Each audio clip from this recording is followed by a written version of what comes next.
네, 오늘 우리는 요나를 통해서 우리의 부족한 부분들을 좀 살펴보고자 합니다. 올 6월달 암송 구절처럼 우리가 계획해도 그의 걸음을 인도하시는 분은 여호와다라고 하는 부분 속에 요나를 통하여 우리의 부족한 부분들을 좀 살펴보고자 합니다. 요나는 북이스라엘의 선지자였습니다. 그리고 그러한 요나에게 어느 날 여호와의 말씀이 임하게 되죠. 적국인 아수르의 수도인 니느웨에 가서 뭐라고 전하냐? 그 악독이 내 앞에, 그러니까 너희 니느웨 성에 너희 아수르의 죄악이 그러니까 다시 말하면 여호와 앞에 상달되었다. 너희들 죄가 이만큼 커서 내가 그걸 봤다라고 하는 말을 전하라고 하시죠. 이번 달 암송 구절에 넣어서 보면 무슨 말이에요? 하나님께서 요나에게 어떻게 가야 되는 그의 걸음을 알려주신 거죠. 이번 달 우리가 계속 보면서 알 수 있는 것이 하나님이 인도하시지만 우리는 때때로 무너지고 하나님이 인도하시지만 때때로 우리는 그것을 반대로 가려고 하는 우리의 모습들을 살펴보듯이 요나는 여호와의 얼굴을 피하여 여기가 니느웨라면 정반대인 배를 타고 정반대까지 가서 다시스 행을 배를 타고 떠나려고 합니다. 이제 하나님을 피했네 라는 생각 속에서 뱃속에 있을 때에 풍랑이 일게 되고 그 풍랑 속에서 결국 요나는 바다에 던져져 물고기 뱃속에서 3일 동안 있게 되죠. 그 모든 것들이 3일이 지난 후에 요나는 물고기가 뱉음을 당하게 되고 그 속에서 결국 하나님의 말씀이 다시금 임해 니느웨 성으로 출발해 그곳에서 조금 전에 말씀드린 것처럼 그 악독이 내 앞에 상달되었다라고 하는 말을 전하기 시작을 합니다. 그리고 오늘 본문은 그 이야기가 마무리되고 이제 그 이후의 사건들입니다. 한 가지 좀 의아스러운 것이 있습니다. 그게 뭐냐면 하나님께서 지금 선포하려고 하는 말씀이 뭐였죠? 너희들 죄악이 너희 아수르의 죄악이 나한테까지 찼다. 너희들 죽는다 라고 하는 이야기라는 거예요. 좋은 얘기예요? 나쁜 얘기예요? 저주 얘기거든요. 야, 우리나라가 망한다! 이 얘기를 하라는 거예요. 너희 나라 이제 곧 망한다? 40일 있다가 망한다? 이 얘기를 하라는 거죠. 그렇게 따지면 요나의 입장에서는 크게 그렇게 나쁜 게 아닙니다. 야, 너희들 죄를 졌지만 내가 너희들이 회개를 하면 내가 용서해 줄게 라고 말한 게 아니라니까요. 저주의 말을 한 거예요. 요나서 3장을 살펴보시면 이 니느웨 성이 얼마나 큰 성이냐면 3일 길을 돌아다녀야 되는데 하루 만에 그 모든 것들을 마무리 짓고 가만히 앉아서 그 성이 망할 것을 보고 있습니다. 참 의아하죠. 좋은 얘기한 게 아닙니다. 저주의 얘기였고 전체를 다 돌면 되는데 좀 전까지 물고기 뱃속에서 나온 사람이에요. 그런데 그 3일 길을 건 것도 아니고 하루만 돌고 앉아서 있습니다. 왜 그가 이러한 행동들을 했을까요? 왜 이렇게 의아스러운 일을 했을까요? 여러분들이라면 어떻게 하시겠습니까? 조금 전까지만 해도 죽었다가 살아났다니까요. 솔직히 말하면 죽음 속에 들어갔다가 나온 거예요. 하나님이 나에게 은혜를 주셔서 살아났는데 하나님이 나에게 뭐라고 말씀하신 거죠. 근데 그 말에 끝까지 하기 싫어서 별의별 일들을 하고 있는 요나의 모습. 왜 이랬느냐라고 하는 거죠. 2절에 보면 이렇게 말하고 있습니다. 요나가 왜 이렇게 했느냐? 여호와께서 기도하여 이르되 여호와여 내가 고국에 있을 때에 이러하겠다고 말씀하지 아니하였나이까. 그러므로 내가 빨리 다시스로 도망하여 싸우니 주께서는 은혜로우시며 자비로우시며 노하기를 더디하시며 인애가 크시사 뜻을 돌이켜 재앙을 내리지 아니하시는 하나님이신 줄을 내가 알았음이니이다. 아마 이건 잃은 걸 겁니다. 요나가 하나님의 말씀이 임했습니다. 임했을 때 하나님 앞에 진짜 앞에 나가서 하나님 이러시면 안 됩니다라고 말한 게 아니라 마음속으로 그 생각을 했을 겁니다. 안 되는데? 안 되는데? 하나님 이럴 줄 이거 용서해 주려고 이러시나? 라는 생각이 든 거죠. 그래서 어떻게 해요? 말하지 않고 멀리 떨어져 있는 다시스행 배를 탄 겁니다. 왜 요나가 이러한 생각들하고 왜 이런 생각들을 해서 내가 딴 데로 도망치지 않았습니까? 라고 하는 이야기를 하냐? 그렇게 한 이유가 있습니다. 말씀 속에 그러한 구절이 있거든요. 출애굽기 34장 6절과 7절을 보시면 조금 전에 요나가 했던 그 얘기가 그대로 나옵니다. 볼게요. 여호와께서 그의 앞으로 지나시며 선포하시되 여호와라 여호와라 자비롭고 은혜롭고 노하기를 더디하고 인자와 진실이 많은 하나님이라. 인자를 천대까지 베풀며 악과 과실과 죄를 용서하리라. 그러나 벌을 면제하지는 아니하고 아버지의 악행을 자손 3, 4대까지 보응하리라. 지금 이 출애굽기 34장 이 말씀은 언제 하신 말씀이냐면 이스라엘 백성들이 출애굽을 했습니다. 그리고 시내산에 모세가 혼자 올라가죠. 40일 동안 올라가 있을 때 모세는 그곳에서 하나님께서 돌판을 만들어서 주십니다. 근데 그때 때마침 밑에 있었던 이스라엘 백성들은 우상을 섬기게 됩니다. 그것으로 결국 첫 번째 하나님께서 주신 그 돌판이 금송아지에게 던짐으로 깨지게 됩니다. 이건 상징적인 의미입니다. 무슨 말이냐? 하나님과 우리 이스라엘 백성들이 맺은 언약이 뭐했다? 파기됐다는 거예요. 깨졌다는 의미를 상징적으로 그걸 던짐으로 나타내 보이는 거죠. 어떻게 하나님 말씀을 던지냐가 아니라 그 말씀을 그 돌판을 던짐으로 너랑 우리랑 하나님과는 아무 관계가 없다라고 하는 것으로 돌아가 버린 겁니다. 그런데 하나님께서 다시금 모세를 부르셔서 두 번째 돌판을 기록하면서 하나님께서 모세에게 하나님께서 당신의 어떠한 이름인 것을 당신이 어떤 분인 것을 나타내 보이고 있는 장면이 이 6절과 7절 말씀이죠. 그러한 부분들 속에서 이스라엘 백성들은 그 이후에 모세 이후에 통일왕국 시대에도 그렇고 남유다도 그렇고 북이스라엘도 그렇고 하나님의 말씀을 통하여 하나님은 인애가 많으시고 은혜가 많으시고 하나님은 노하기를 더디하시고 자비하시고 너무나 많은 걸 하신다라는 것이 당연하게 머릿속에 있게 됐고 신앙 고백이 되었습니다. 그러니까 당연히 요나의 입장에서는 지금 하나님께서 니누의 성에 가서 너희들의 죄악이 나에게까지 찼다라고 하는 얘기가 무엇을 의미하는지 알고 있는 거죠. 내가 지금까지 성경을 통하여 알고 배웠던 그 말씀처럼 하나님은 지금 이 니누의 성을, 이 적국을 뭐 하겠다? 용서해 주겠다라고 하는 것이 그 속에 들어있음을 요나는 분명히 알고 있는 겁니다. 그런데 왜 요나는 싫어하는 거죠? 아니, 계속해서 신앙 고백으로도 계속해서 머릿속으로도 분명히 알아서 하나님이 이렇게 말씀하시지만 이 말의 의미는 이거다라고 하는 것까지 정확하게 알고 있는데 왜 그렇게 싫어하는 거예요? 이유는 간단합니다. 지금 우리나라 요나의 입장에서는 북이스라엘이 자신의 나라잖아요. 자신의 나라를 호시탐탐 공격하려고 오는 나라가 어느 나라냐? 아수르라고 하는 대제국인 거예요.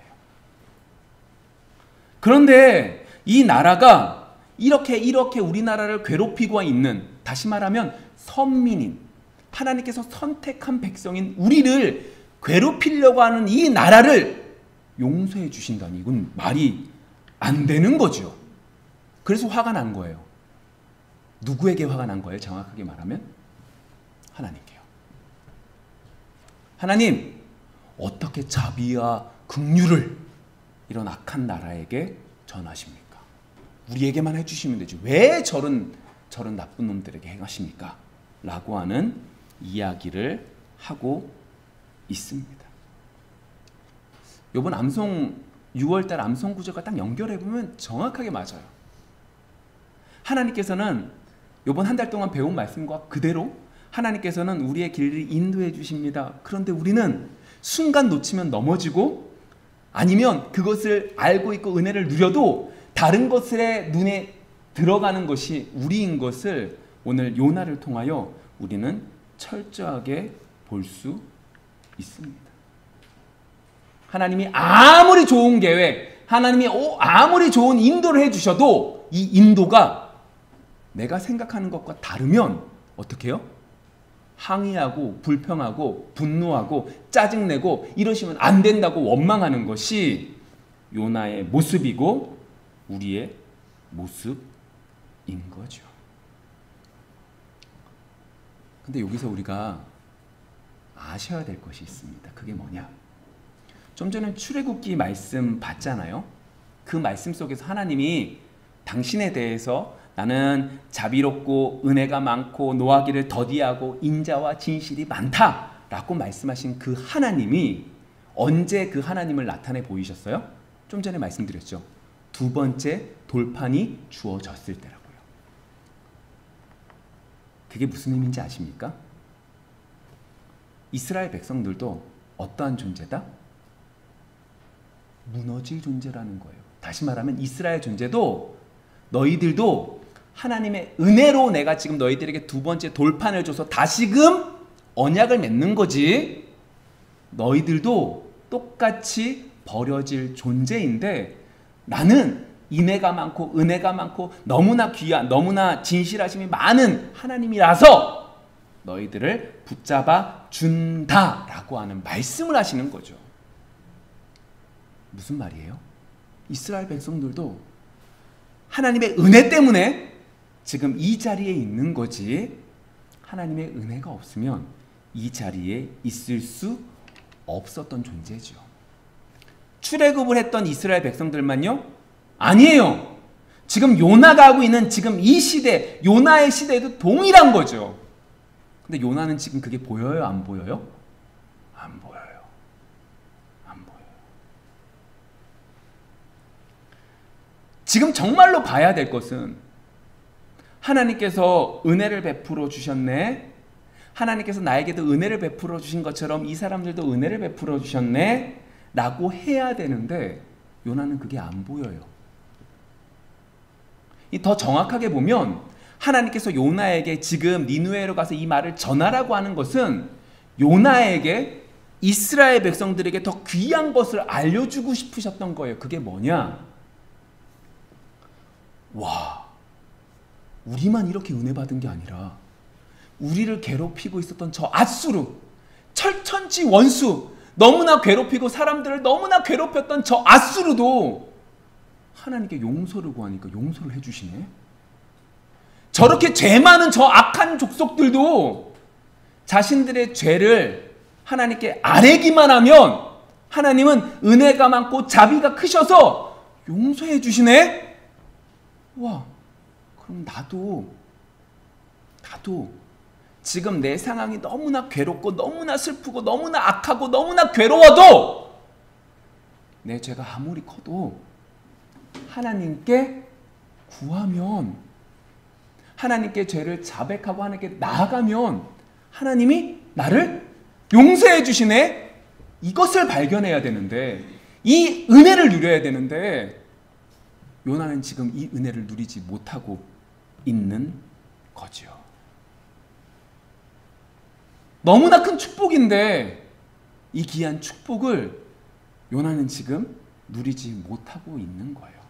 다른 사람이 아닙니다. 하나님의 선지자가요.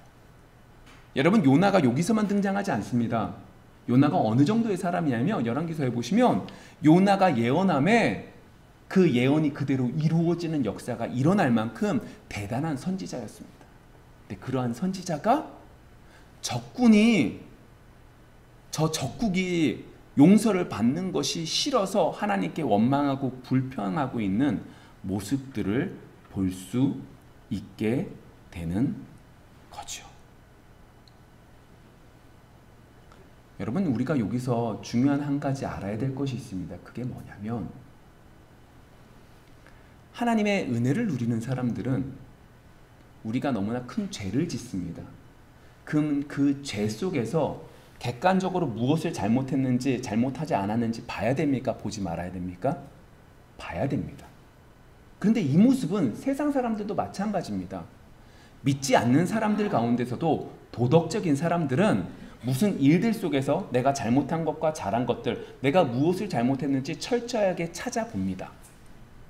그런데 하나님의 은혜가 있는 사람들은, 하나님을 믿는 사람들은 철저하게 그 모습을 바라본 이후에 모습이 달라지죠. 하나님을 믿는 사람들은 이 모습 속에서 어디로 가죠? 하나님 앞에 나아갑니다. 뭐를 의지하고요? 말씀을 의지하고요. 하나님, 제가 죄인입니다. 아까 전에 기도했듯이 내가 이것이 죄인 줄 알지만 여전히 넘어졌던 일주일의 삶을 우리는 살아왔습니다. 하나님의 은혜가 있으면 맞습니다. 하나님, 저는 죄인입니다. 그러니 예수 그리스도의 은혜로 온전히 주님 앞에 나아가오니 용서하여 주옵소서 라고 기도할 수 있는 거죠. 이러한 은혜가, 이러한 축복이 여러분들 속에 있기를 소망합니다. 세상 사람들은 어때요? 그것이 없습니다. 그럼 누가 책임져야 돼요? 내가 책임져야 됩니다.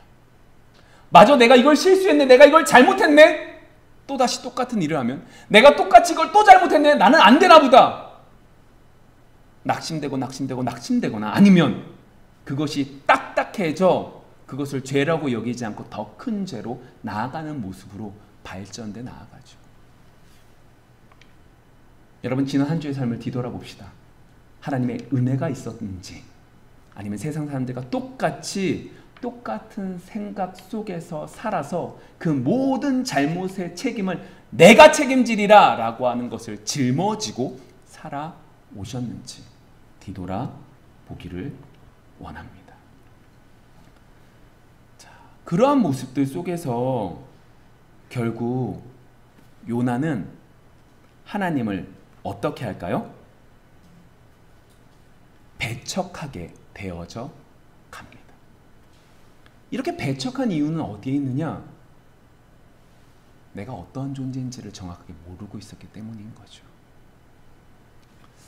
우리는 한 가지 오해하는데, 우리가 신앙생활을 하면 할수록 우리가 나아질 거라고 생각을 합니다. 물론 나아지죠.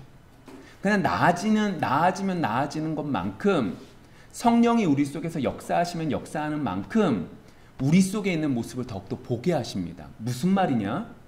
처음에는 내가 무슨 행동을 할 때 이 행동하는 것 자체를 바라보며 내가 조금씩 나아지네 라고 생각이 들겠지만, 시간이 지나서 신앙생활을 하면 할수록 뭐가 보이는 거예요? 내가 이 행동을 하는 내 마음속에 있는 내 중심이 하나님을 향한 게 아니라 주변 사람들의 눈을 의식하며 주변 사람들에게 보이려고 하고 있는 모습인 것이 보여지기 시작하죠. 그러면 어떻게 되는 거예요? 하나님, 제가 죄인입니다 라고 하는 고백을 하게 되는 거죠. 그러면 그럴수록 내가 어떠한 존재인지를 알게 됩니다. 하나님께 모든 것들을 의지합니다, 하나님께 믿고 나아갑니다 라고 말하지만 여전히 나의 것들을 붙잡고 있는 존재인 것을 우리는 뼈저리게 볼 수밖에 없게 되는 거죠. 그러한 모습들, 그렇게 하지 못한 모습들을 우리는 이스라엘 백성들의 모습을 통하여 철저히 볼 수 있습니다. 예수님께서 이제 예를 드신 건데, 마태복음 20장을 보시면 이러한 부분들이 있습니다. 천국을 이제 포도원 일꾼들의 비유로 말씀하신 것이 있습니다. 이게 무슨 얘기냐면, 포도원 주인이 포도원을 이제 추수를 하기 위해서 사람들을 부릅니다. 아침에 일찍 나가서 부른 사람, 그래서 하루 종일 일한 사람, 그리고 9시간 일한 사람, 그리고 6시간 일한 사람, 심지어 1시간만 일한 사람이 존재하게 됩니다. 그런데 그러한 일꾼들을 돈을 주기 시작을 하죠. 가장 늦게 와서 1시간만 일한 사람에게 한 데나리온을 줍니다. 생각을 해보세요. 한 데나리온을 받은 이 사람은 너무너무 너무너무 감사하겠지만, 반대로 하루 종일 일한 사람들의 입장에서는 우와, 1시간만 일했는데 한 데나리온을 줘? 그러면 나한테는 더 많은 걸 주겠네? 라는 생각이 들어가는 거죠. 그러나 결국 그 주인은 어떻게 해요? 하루 종일 일한 사람에게도 한 데나리온만 주게 됩니다. 그러더니 하루 종일 일하고 한 데나리온을 받은 이 사람이 원망하고 불평하기 시작을 합니다. 나는 하루 종일 일하지 않았냐고. 너무나 이거는 불합리하다고. 왜 똑같이 주냐고 이야기를 하죠. 그래서 주인이 뭐라고 말씀하셨냐? 이렇게 말합니다. 내가 너한테 잘못한 게 뭐냐?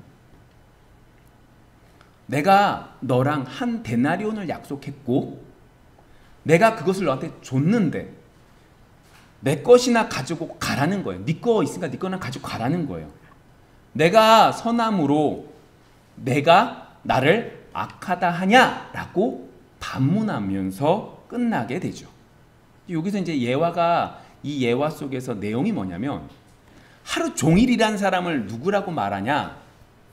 율법학자, 유대인들 중에 하나님의 말씀을 온전히 섬기려고 몸부림친 사람들이고 1시간 일하고 간 사람들은 뭘까요? 그 세상 속에서 악하다고 여겨지는 세리와 창기, 이방인들을 이 1시간만 일한 사람이라고 말하는 거예요. 하나님께서 이 1시간 세리와 창기와 그리고 이방인들에게 어떻게 해요? 천국을 허락해 주시고 그뿐만이 아니라 천국을 어떻게 해요? 먼저 허락해 주시는 거예요. 그러니까 화가 나는 거죠. 억울할 수 있는 것처럼 보여져요. 그런데 이건 무슨 의미냐면 하나님께서 선하시게 하나님의 백성들을 다 구원하시는데 그것을 이 율법 학자들이 하나님을 열심히 믿었다고 생각하는 그 사람들이 어떻게 말하는 거예요? 악하다고 얘기하는 것밖에 되지 않는 거죠.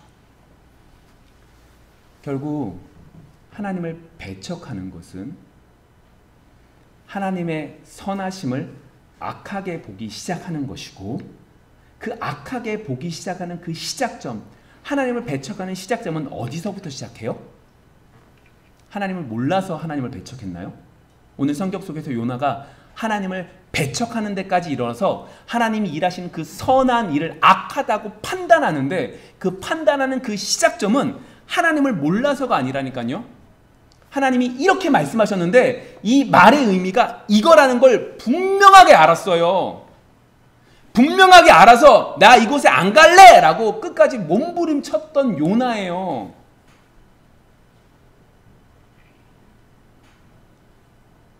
그러한 요나. 그 하나님을 배척하게 결국 어떻게 해요? 하나님의 말씀을 어기며 딴 곳까지 가려가는 그 요나의 모습이 우리의 모습인 것을 알기를 원합니다. 볼게요. 여러분들의 모습이 그 모습인지 아닌지. 조금 전에 이제 마태복음 20장에서 천국 비유했잖아요. 포도원 비유를 했어요. 그 비유를 딱 듣고 여러분 어떤 마음이 드세요? 혹시나 우리가 열심히 일하나 안 하나 똑같다 라는 생각이 들어서 차라리 열심히 일 안 해야지 라는 생각이 드셨다면, 그러한 생각이 조금이라도 들었다면 요나가 하나님의 말씀을 듣고 다시스로 떠난 그 행동과 똑같은 모습인 것을 우리는 알아야 된다는 거죠. 되게 억울하지 않아요? 어떤 사람은 예수님을 죽기 전에 믿어요. 얼마나 편해요. 얼마나 좋은 것 같아요. 이 마음이 어떤 마음이라고요? 요나가 다시스로 갔던 그 마음과 동일한 마음인 거예요. 하나님이 선하게 우리를 죽기 전에 믿은 게 아니라 벌써 우리를 이렇게 믿게 해주셨는데 이것이 감사한 것이 아니라 어떻게 되는 거예요? 하나님 앞에 따지고 드는 불평거리 중에 한 가지가 되어져 버린다 라고 하는 거죠. 다시 한 번 더 말씀드리지만 이렇게 하나님 앞에서 하나님을 배척하고 하나님의 선하신 것을 악하다라고 말하게 되는 이유가 어디에 있느냐? 어디에 있다고요? 내가 어떤 죄인인지 정확하게 내가 어떤 죄인인지 모르고 있기 때문이라는 거죠. 내가 어떤 죄인인지 모르니까 어떻게 행동하는지 아십니까? 요나로 한번 돌아가 볼까요? 내가 어떤 죄인인지를 모르니까 요나가 이렇게 행동합니다. 3절부터 5절. 여호와여 원하건대 이제 내 생명을 거두어 가소서. 사는 것보다 죽는 것이 내게 나음이니이다 하니 여호와께서 이르시되 내가 성내는 것이 옳으냐 하시니라. 요나가 성읍에서 나가서 그 성읍 동쪽에 앉아 거기서 자기를 위하여 초막을 짓고 그 성읍에 무슨 일이 일어나는가를 보려고 그 그늘 아래에 앉았더라. 하나님을 배척했어요. 하나님의 선하심이 악하게 보여지기 시작해요. 그러니까 그가 뭐라고까지 얘기해요?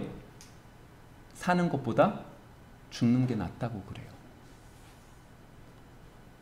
정작 얼마 전만 해도 어떻게 해요? 죽음 앞에 놓였어요. 물고기 뱃속에서 하나님 앞에 용서를 구하고 있었어요. 그런 그가 배임을 당해서 살아남아서 하나님의 일에 하나님의 인도하심을 쫓아 하나님의 일을 했는데 그 결과가 내 생각과 다르니까 하나님을 배척하고 하나님의 선한 일을 악하게 여기면서 뭐라고까지 얘기해요? 죽여달라고 얘기하는 거예요. 이 니느웨 성 사람들이 용서함 받는 거 보느니 내가 죽는 게 낫다고요. 하나님을 몰라서 그랬어요? 아니요. 하나님 너무너무 잘 알아요. 그런데 그런 그가 지금 이렇게 무너져 내리는 거죠. 요나가 이렇게 한 행동 중에 요나가 이렇게 한 행동의 이유 중에 한 가지가 더 있을 거예요. 아마 요나가 왜 이렇게 했느냐 한번 생각을 해볼까요? 요나가 왜 이렇게 성을 내고 왜 아수르에 대한 이 은혜를 베풀어 준 것에 대해서 왜 이렇게 화를 냈을까요? 아마도 요나가 그 일들 속에서 생각이 점점 많아졌을 거예요. 생각을 해보세요. 나는 북이스라엘의 선지자예요. 나는 하나님의 말씀을 쫓아서 우리 백성들, 우리 민족에게 하나님의 말씀을 막 전했어요. 하나님의 말씀대로 예언도 했어요. 그 예언이 이루어졌어요. 그런데 어느 누구도 하나님께 돌아오지 않아요. 마음이 막 불타오를 것 같고 마음이 너무너무 괴로워요. 그런데 어느 누구도 변하지 않아요. 근데 오늘 갑자기 하나님이 우리의 적국에 가서 말씀을 전하라는 거예요. 그것도 화가 나 죽겠는데 어떻게 해요? 가서 전했더니 사람들이 변하는 느낌이 막 나요. 아, 이 사람들이 변한다는 게 보여지기 시작해요. 마음으로 확 받아들여지기 시작해요. 너무너무 괴로운 거죠. 이 상태가 계속되면 이 적국은 점점 은혜를 받아서 망해가다가 다시 부흥할 거고 우리는 어떻게 돼요? 망해갈 거예요. 그러면 어떻게 돼요? 이 나라가 우리를 확 잡아먹을 거예요. 아, 이거 너무너무 억울한 거예요. 내가 말씀을 전하긴 했지만 얘네들이 못 돼야 되는데 잘 되는 게 너무너무 억울한 거예요. 혹시나 우리 은혜가 얘네들한테 넘어간 거 아닌가? 여러 가지 생각들이 머릿속에 막 드는 거예요. 여러분 안 들까요? 들어요. 이 괴로운 많은 생각들 속에서 너무나 많은 지나친 축축들 속에서 어떻게 되는 거예요? 우리나라의 멸망까지 바라보게 되는 거죠. 그랬더니 그 결과가 어떻게 되는 거예요? 하나님께서 은혜를 니느웨 성에 베풀어 주신 그 은혜 속에서 사람들이 변화되는 그 기적의 역사를 보며 기뻐해야 될 때 뭐 하는 거예요? 혼자 괴로워하면서 이러면 안 된다고 하나님께 따지고 들고 있고 있는 그 모습이 나타나게 되는 거죠. 근데 여기서 정말로 끔찍한 게 뭔지 아십니까? 요나의 입장에선 그냥 생각한 거예요. 그쵸? 여러분들은 생각 안 하겠어요? 여러분들이라면 여러 가지 계산 안 해보세요? 막 여러 가지들을 계산해 봤더니 아무리 봐도 안 되는 거예요. 근데 오늘 이 요나의 행동이 무엇까지 가느냐? 이 요나의 행동이 하나님의 자리까지 올라가게 되는 죄를 범하게 된다는 것이 크나큰 문제라는 거죠. 요나의 입장에서는 그냥 생각한 거예요. 근데 그 생각이 지나쳐 어디까지 가는 거예요? 내가 하나님의 자리까지 가서 뭐라고 말하는 거예요? 하나님 이러시면 안 됩니다 라고 하나님에게 이렇게 하지 말라고 명령하고 있는 거죠. 하나님의 영역까지 올라가서 하나님 앞에 분노하고 있는 게 지금 요나의 모습이에요. 정작 화가 나야 될 분은 누구예요? 하나님이에요. 야, 내가 너희들을 인도할 때도 너희들 나와 언약 맺은 거 깨졌어? 내가 다시금 주면서 내가 어떤 분이니까 내가 이렇게 너희와 언약을 맺는 거야 라고 말씀해서 지금까지 끌고 왔는데 니느웨 사람들에게 뭐라고 손가락질하니? 지금 이게 말이 되니? 라고 하나님께서 성을 내셔야 되고 화를 내셔야 되고 분노를 내셔야 되는데 그렇게 하지 않고 요나가 지금 그러고 있다고요. 여러분, 하나님이 우리의 주인이십니다. 우리가 때때로 우리의 생각이 하나님의 생각보다 앞서는 것은 다른 말로 말하면 하나님의 자리에 우리가 앉아서 하나님께 명령하는 거죠. 여러분, 제대로 우리의 자리를 지킬 수 있는 여러분들이 되어지기를 소망합니다. 하나님께서 우리를 인도해 주시는 그 속에서 하나님을 의지하고 나아가 생각으로 하나님보다 앞서지 않는, 하나님의 자리에 앉지 않는 여러분들이 되어지기를 소망합니다. 자, 그렇게 되면서 어떻게 되느냐? 하나님께서 야, 내가 성내는 것이 옳으냐? 라고 대묻습니다. 요나가 할 말이 없죠. 그래서 어떻게 해요? 성 밖에 나가서 천막을 짓습니다. 그러한 요나에게 하나님은 은혜를 베풀어 주십니다. 깨달을 수 있도록 역사해 주시죠. 박넝쿨을 준비해 주셔서 요나가 더위를 피할 수 있게 해줍니다. 그러나 그 다음날 그 박넝쿨을 벌레가 잡아먹고 동풍이 불어오게 하시죠. 이 동풍이라고 하는 것은 너무나 뜨거운 이제 사막의 바람을 의미합니다. 얼마나 괴롭겠어요. 그랬더니 요나가 뭐라고 그래요? 다시 한 번 더 분냅니다. 하나님께서 다시금 묻죠. 야, 네가 분내는 게 맞아? 그랬더니 요나가 어느 정도까지 하냐? 내가 죽는다 할지라도 내가 분내는 게 옳아요! 라고 얘기를 따지고 듭니다. 철저히 인간이 어떤 존재인 것을 다른 사람이 아니라 하나님의 선지자 요나를 통해서 보게 하시는 겁니다. 여러분, 우리는 그런 존재입니다.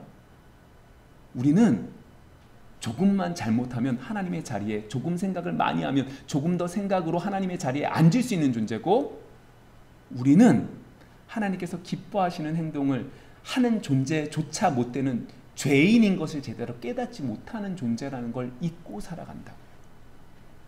근데 그러한 그에게 하나님께서는 이렇게 말씀하십니다. 10절과 11절 이렇게 말씀하면서 깨닫게 해주세요. 여호와께서 이르시되 내가 수고도 아니하였고 재배도 아니하였고 하룻밤에 났다가 하룻밤에 말라버린 이 박넝쿨을 아꼈거든. 하물며 이 큰 성읍 니느웨에는 좌우로 분변하지 못하는 자가 12만여 명이요 가축도 많이 있나니 내가 어찌 아끼지 아니하겠느냐 하시니라. 이렇게 되면서 하나님께서 요나에게 이렇게 말씀하시면서 요나서는 딱 끝이 나요. 왜 이러냐? 요나는 잠잠해질 수밖에 없거든요. 하나님께서 요나에게 지금 네 모습이 어떠한지를 하나님께서는 결국 현장 학습을 통하여 분명하게 그에게 가르쳐 주심에 그가 어떻게 되는 거예요? 입을 닫을 수밖에 없게 하나님은 만들어 주셨죠. 말씀을 좀 정리해 볼게요. 지금 요나는 오늘 본문 속에서 하나님께 기도합니다. 기도의 내용은 회개 기도 아니에요. 하나님께 따지고 드는 거죠. 분노하는 거예요. 원망하는 거예요. 요나는 조금 전까지만 해도 어디 있었어요? 물고기 뱃속에서 있다가 나왔어요. 하나님의 은혜로 나온 그 사람이 지금 하나님께서 은혜를 베풀어 주시는 것을 가지고 분내고 있는 거예요. 왜 그렇게 싫었어요? 아니, 우리 적국을 그렇게 해준다는 것 자체가 너무너무 싫은 거예요. 우리는 선하고 저놈은 악하다는 거죠. 근데 왜 저놈을 살려주냐는 거예요. 그가 왜 이러냐고요? 요나가 자신이 죄인인 것을 제대로 깨닫지 못했기 때문에 그래요. 여러분, 우리가 죄인인 것을 철저히 아셔야 돼요. 기도로 아무리 아름다운 얘기를 하고 아무리 좋은 얘기를 해도 우리는 너무나 큰 죄인이에요. 선한 모습이 하나도 나올 수 없는 죄인이죠. 두 번째로 어떻게 해요? 생각이 너무 많아서 어떻게 된 거예요? 하나님의 자리까지 올라가 버린 거죠. 그 결과 하나님과 단절되어지고 하나님의 선하심이 악하게 보여지게 되므로 결국 하나님 앞에 책망받게 되는 요나의 모습을 바라보았죠. 근데 그러한 요나에게 오늘 말씀의 제목, 내가 성내는 것이 옳으냐라고 묻고 그에게 알려주고 계신 하나님의 모습을 우리는 볼 수 있었어요. 하나님께서는 오늘 우리에게 이렇게 물어보시죠. 내가 성내는 것이 옳으냐? 우리가 어떤 죄인인지 이번 한 주 뒤돌아볼 수 있는 은혜가 있기를 원합니다. 우리의 염려로 하나님의 자리에 올라 앉아 있는 우리의 모습을 보아 하나님 앞에서 내려올 수 있는 우리 모두가 되어지기를 원합니다. 여기서 끝나면 안 돼요. 이것을 우리가 마음에 두고 있지만 우리는 이걸 알 수 있는 존재예요? 모르는 존재예요? 몰라요. 여러분, 너무 큰 충격이에요. 요나는 하나님의 말씀이 이렇게 말씀하셨지만 이 말씀의 의미가 이거라는 걸 정확하게 알았다니까요. 이게 너무나 큰 충격 아니에요? 하나님 분명히 저주의 말을 했는데 이 저주의 말이 축복의 말인 거를 요나는 분명히 알았다니까요. 이게 이제 두려운 거예요. 그럼 이제 우리 어떻게 해야 돼요? 분명히 우리가 오늘 말씀을 통해서 배운 게 이거잖아요. 우리가 죄인이구나. 어떠한 죄인인지 알아야 된대. 두 번째가 뭐예요? 염려로 하나님의 자리까지 앉을 수 있으니까 하나님의 자리에 앉지 않으려고 몸부림쳐야지. 이 두 가지를 배웠는데 이것으로 이것이 안 된다는 거예요. 그러면 어떻게 해야 되는 거예요? 결국 하나님께 매달릴 수밖에 없어요. 하나님께서 말씀을 통해서 이 지식들을 우리에게 주신 거예요. 이 지식들을 가지고 우린 뭐 할 수밖에 없어요? 매달릴 수밖에 없어요. 하나님 도와달라고 할 수밖에 없죠. 하나님 도와달라고 몸부림칠 수밖에 없죠. 그렇게 될 때 우리가 죄인인 것을 알고 우리가 그것 속에서 하나님의 자리에 앉는 존재인 것을 처절하게 볼 수 있을 줄 믿습니다. 이번 한 주 그 은혜가 넘칠 수 있기를 소망합니다. 기도하겠습니다.